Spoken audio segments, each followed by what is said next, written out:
Ang tagal nung hike ko I'll be doing a haul. Nag-shopping ako sa Bench.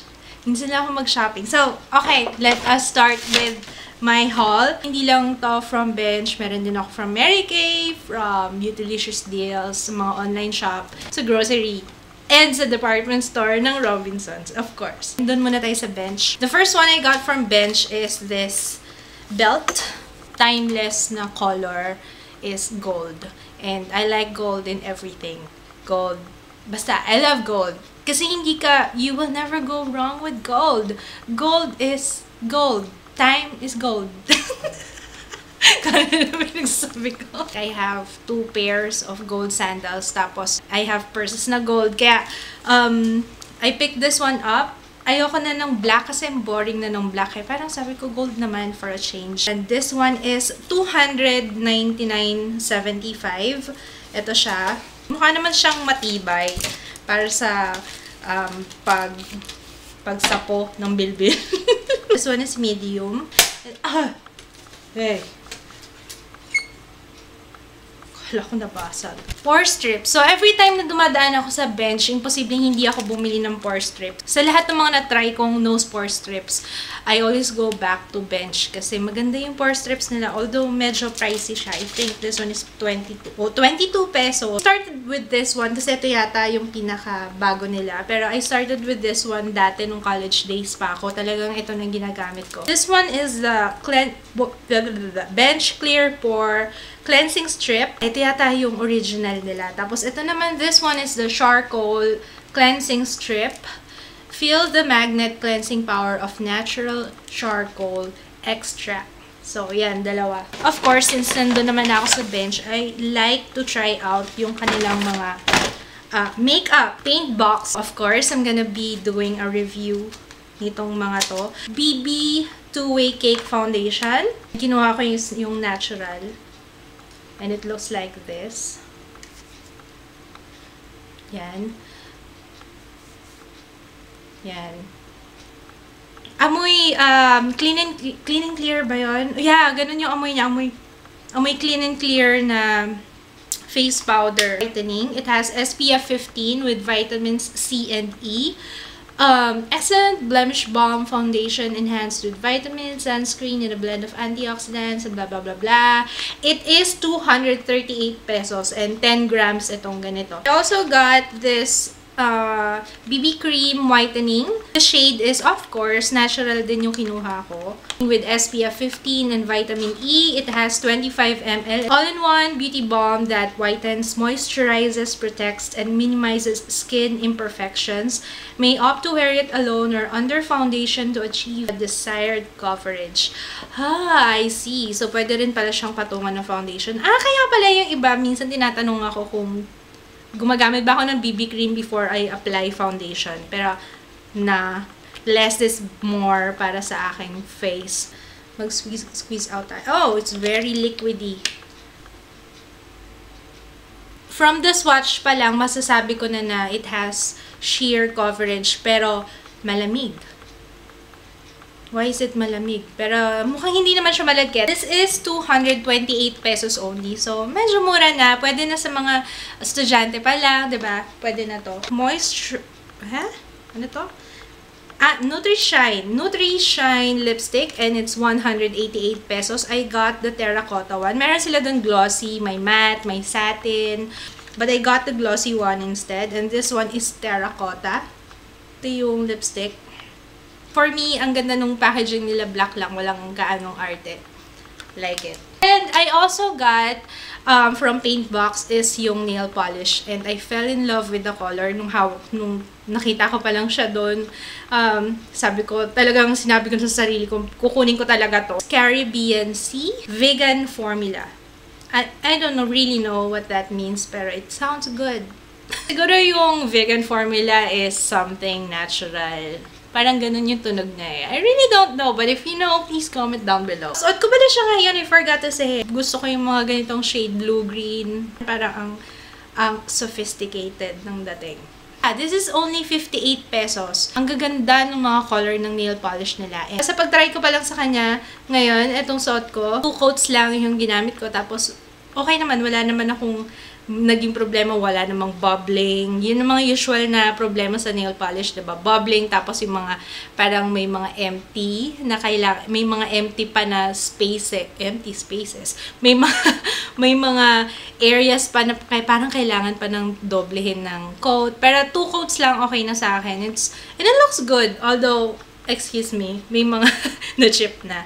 It looks good. Yun nga lang, compared sa mga ibang nagamit ko, parang hindi siya ganun ka-tagal sa nails. Madali siyang mag-chip yung nail polish. Alright, pero for its price, it's pwede na. Tsaka ang gaganda ng color choices nila doon. You should check it out. These are from Beautylicious Deals. Ilalagay ko yung link down below. I got this one. Mary Kay CC Cream, and of course, I'm gonna do a review on it. I have tried this, nung pampering session. Have yet to do a first impression review kasi hindi ko pa siya na-try ng buong araw. So, yeah, watch out for it. I think yung CC Cream medyo nasa age, nasa ganitong age, I think kailangan CC Cream na gamitin ko. This is a complexion corrector cream. Meron siyang pump. Oh, very good. Sana yung time-wise matte, yung yung liquid foundation, magkaroon na rin ng pump. So, it looks like this. I got the shade light to medium. It has sunscreen, SPF 15. So, yun. It looks like this. Medyo thicker siya. And it smells so good. Amoy gulaman. Amoy sa gugulaman. Bango. Mary Kay Beauty Blotters. I personally love Mary Kay. Yun nga lang talagang medyo may kamahalan siya. Pero, I'm telling you, it's worth the money that you pay for. Mura to compared dun sa lagi kong binibiling blotting paper. This is only 75 pesos and 75 sheets. Kung oily ang skin mo, I highly recommend getting beauty blotters or blotting papers. Will be a lifesaver kahit hindi kayo magsalamin. Kasi diba pag magre-retouch ka ng powder, kailangan mo pang nakasalamin. Pero kunwari, nasa klase ka, diba?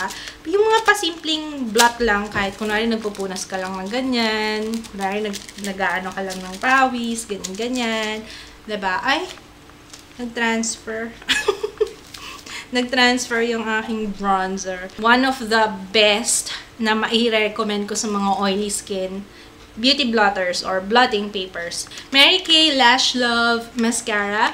Hindi ko pa ito natatry and I'm so excited to try it. Kailangan, sabi ko, i-haul ko muna siya before ko i-try.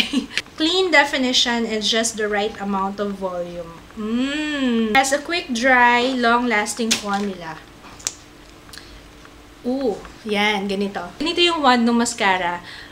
Mas maganda to pagka sparse or maliliit, may iksi yung lashes. Maganda yung ganitong klaseng wand. Let's see if okay siya. Anyway, lahat naman ng itong mga products na to, pag nakita nyo sa favorites video ko, which it means okay siya. Okay, so last one I got from Beautylicious Deals, which I have on right now. This is the NYX Soft Matte Lip Cream Milan. Ito yung suot ko nung recent meet and greet sa MOA. It really is soft matte. Yun nga lang, hindi ko siya pwedeng pagpatong-patungan. Alam mo yung pag i-retouch mo na siya, hindi siya pwedeng ipatong-patong. So, ang ginagawa ko, binubura ko muna yung first layer bago ko reapply. Kasi hindi maganda ang itsura niya kapag pinatong-patong mo siya. But I love the color, kaya I still use it and I like it. Human Nature 100% Natural Sunflower Beauty Oil. Ang daming use nito. It helps lighten dark under eye circles, dark spots and pimple marks, minimize stretch marks, lighten underarms, moisturize the face and body, and more. Nilalagay ko rin to sa hair ko paminsan-minsan. Wala naman siyang smell. Some of my viewers suggested na gumamit daw ako ng sunflower beauty oil. Particularly itong Human Nature. Nahihirapan ako sa kilay ko kasi ayaw niya nang tumubo. Some of you suggested na gumamit ako ng sunflower beauty oil dun sa aking kilay before ako matulog. And let's see if effective. Kasi I haven't tried it on my kilay yet. Siguro I will try it tonight. Last but not the least, this is the Maybelline Dream Matte Mousse. I got the shade Sandy Beige. In love ako sa kanya nung pag-swatch ko pa lang sa kanya. Hindi ako yung taong akong mahilig mag-tester sa ano kasi dahil meron akong background sa microbiology at parasitology. Parang minsan nag-hesitate akong mag-try out ng foundation in particular. Although kahit sa hands ko lang ilalagay. Kasi parang hindi na aayos ng mabuti yung mga tester. Minsan dudugyot na. Yung itsura, kala mo parang kung sang lupalop na siya napadpad.